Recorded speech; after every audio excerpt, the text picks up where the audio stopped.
వేమిరెడ్డి ప్రశాంత్ రెడ్డి వ్యవహారం కొత్త మలుపులు తిరుగుతోంది.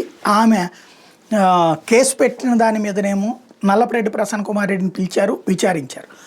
అదే సందర్భంలో ఆ వ్యవహారంలో నల్లపరెడ్డి ఇంటి మీద 2 సార్లు దాడి చేస్తే వీడియో విట్నెస్ ఉంది, ఫోటో విట్నెస్ ఉన్నా సరే పోలీసులు ఎలాంటి చర్య తీసుకోలేదు. దీని మీద హైకోర్టుకి వెళ్తే హైకోర్టు ఇప్పుడు పోలీసులను ప్రశ్నించినటువంటి అంశం కోవూరు మాజీ ఎమ్మెల్యే వైఎస్ఆర్సీపీ నేత నల్లపరెడ్డి ప్రసన్న కుమార్ రెడ్డిపై దాడి ఘటనకు సంబంధించిన నిందితుల జాబితాలో ఎవరిని ఎందుకు చేర్చలేదు, ప్రసన్న సమర్పించిన ఫోటోలు దాడికి పాల్పడ్డారన్న ఆరోపణలు ఎదుర్కొన్న వ్యక్తులు స్పష్టంగా ఉన్నారు కదా, వాళ్ళని ఎందుకు నిందితులుగా చేర్చలేదంటూ హైకోర్టు నెల్లూరు జిల్లా దర్గామెట్ట పోలీసులు ప్రశ్నించింది.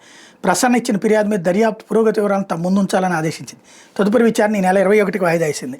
గురువారం మేరకు న్యాయమూర్తి డాక్టర్ జస్టిస్ వెంకట జ్యోతిర్మయి ప్రతాప్ ఉత్తర్వులు జారీ చేశారు. తన ఇంటి మీద దాడి గురించి ఫిర్యాదు ఇచ్చిన సకాలంలో కేసు నమోదు చేయలేదని, తర్వాత కేసు నమోదు చేసిన దాడి చేసిన వాళ్ళని నిందితులుగా చేర్చలేదనే విషయంలో పోలీసుల మీద చర్యలకు ఆదేశాలు ఇవ్వాలంటూ ప్రసన్న హైకోర్టులో పిటిషన్ వేయడం, దీని మీద జస్టిస్ జ్యోతిర్మయి విచారణ జరిపారు.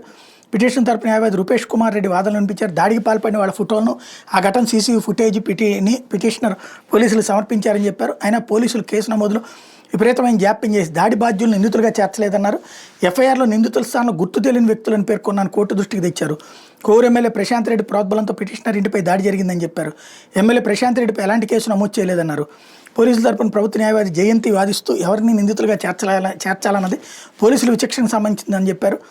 దర్యాప్తు ఎలా చేయాలి, ఎప్పుడు చేయాలన్నది పిటిషనర్ నిర్దేశించలేరన్నారు. ఫిర్యాదు అందిన వెంటనే పోలీసులు కేసు నమోదు చేసి ప్రాథమిక దర్యాప్తు జరిపారని చెప్పారు. ఇరుపక్షాల వాదనలో న్యాయమూర్తి పిటిషనర్ ఫిర్యాదు మేరకు నమోదు చేసిన కేసులో దర్యాప్తు పురోగతి ఏమిటో చెప్పాలని పోలీసులు ఆదేశించారు. అట్లాగే నిందితులుగా ఎవరిని ఎందుకు చేర్చలేదో కూడా చెప్పమని ఆదేశించారు.